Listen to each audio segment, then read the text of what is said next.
Okay, let's look at section 8.2, linear equations and two variables. So here, as we briefly spoke about in the last lesson, our equations now are going to be having two variables. So instead of something like we saw before, 3x plus 2 equals 10, now we're going to have things like 3x plus 2y is equal to 10 maybe, okay?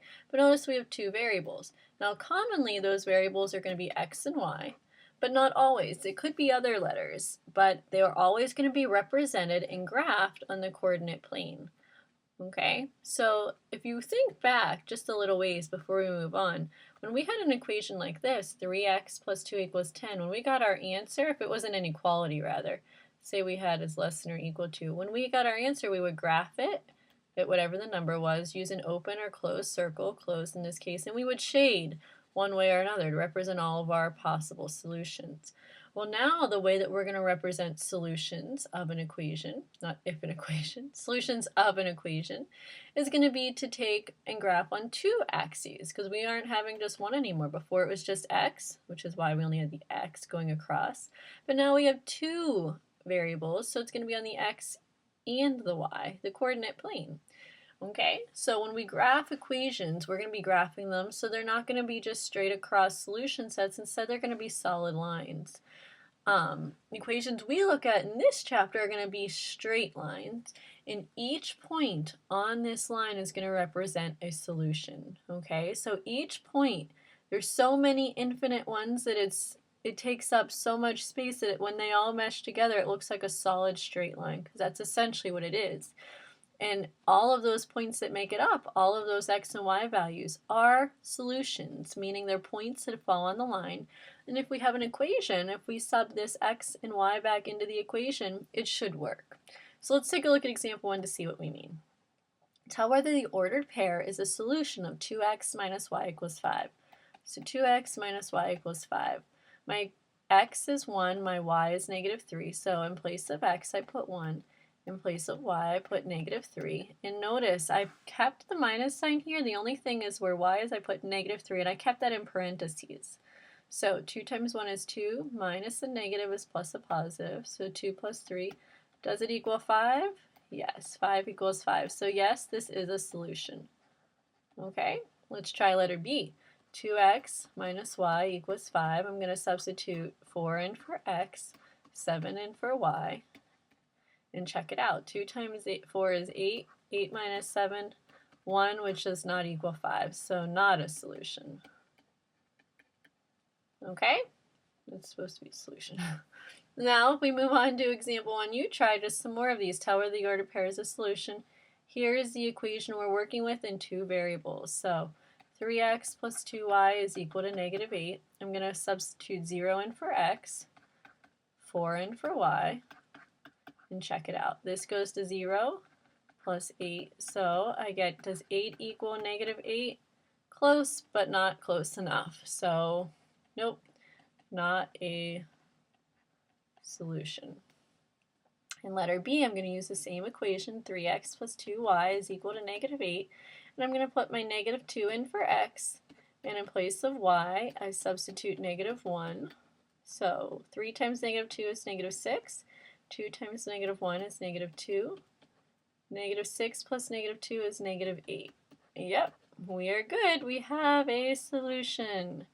That means that this ordered pair, if we were to graph this line, would fall right on the line. Like maybe we would graph the line and it would look like this. I'm just totally making it up, so don't check that on me just yet. But this point, negative 2, negative 1, would actually fall on the line. That's what that means. Okay? Moving on, let's try letter C. Same equation. I'll use a different colors because it's starting to get like we have a lot on the screen. Oh, it didn't come through. Let's try, there we go. 3x plus 2y is equal to negative 8. 4 is going to go in place of x, so 3 times 4 plus 2 times negative 12. Let's see if it equals negative 8. We have 12 plus negative 24. Not gonna get a solution, so no solution, or not a solution. And then the last one, 3x plus 2y equals negative 8. Notice that I like to write the equation down It just helps. You're not doing as much in your head. It's less likely you're going to make a mistake transferring from one to the other. So it takes a second longer and you're more likely to get the answer right. So I suggest you do that. All right, when I substitute everything in, I find -8 does equal -8, so we have a solution. Nice job. All right, let's go on to the next page and see what this all connects to be. Now we're going to look at a word problem and figure out where we can use these solutions. So in this problem, it's telling us the Hawaiian volcano Mauna Loa has erupted many times. Now in 1859, lava from the volcano traveled 32 miles to the Pacific Ocean at an average speed of 4 miles per hour. So some interesting information there. The lava's distance d in miles from the ocean t hours after it left the volcano can be expressed by this equation. Now this is the first word problem in two variables we're looking at. Don't let the variables overwhelm you. We do have two variables like we said we would, and they're telling us what they are. D is distance, which makes sense, and T is time, which makes sense. That's representing our time in hours. So we have our two variables. What they want us to do is make a table of solutions for this equation. We want to figure out some possible solutions. Now before they gave us the equation, the ordered pair, and said, is it a solution? Now they're just giving us the equation and say, find some of your own. So here's the intro into the first way of graphing an equation. That's to make a T-chart, where you have your x's on the left, your y's on the right, or correspondingly your domain on the left, whatever letter you may use to represent that, and your range on the right. Okay. Now in this case, they're using T and D, so their T-chart would look something more like T and D. So all the x values are here, all the y values go here. Now if you remember back a little ways, I told you can think of these as like a machine. We have our x values that go into the machine.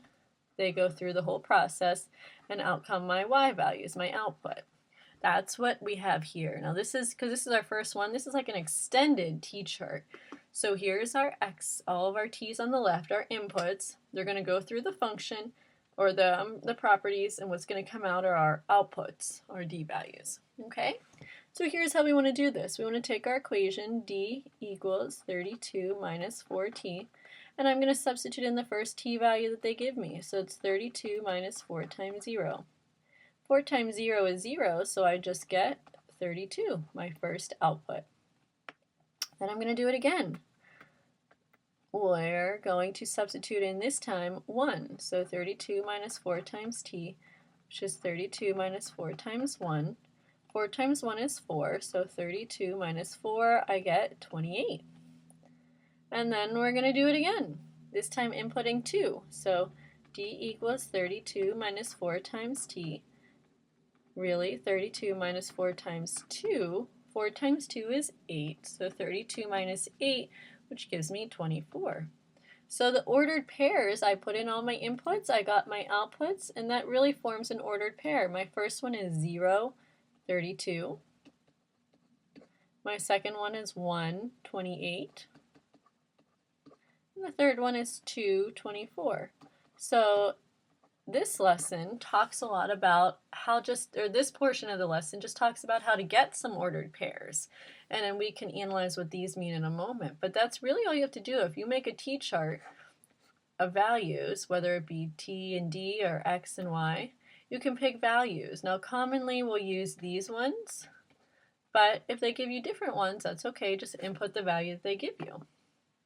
Okay, let's take a look at part B. Find the value of t when d equals 0. Well, we did something close to that, but we had t equaling 0. T equals 0 here. They want d to equal 0. So we're just going to go back to our equation. D equals 32 minus 4t. And I'm going to put 0 in for d. 32 minus 4t. So 0 equals that. Now, because you guys are excellent at solving equations, we're going to solve that. I'm going to add 4t to both sides. And I'm going to get 4t is equal to 32, divide by 4, divide by 4. T is equal to 8. So that means the distance will be 0 when the time is 8 hours. And all of these mean the corresponding. This is your time, this is your distance from the ocean.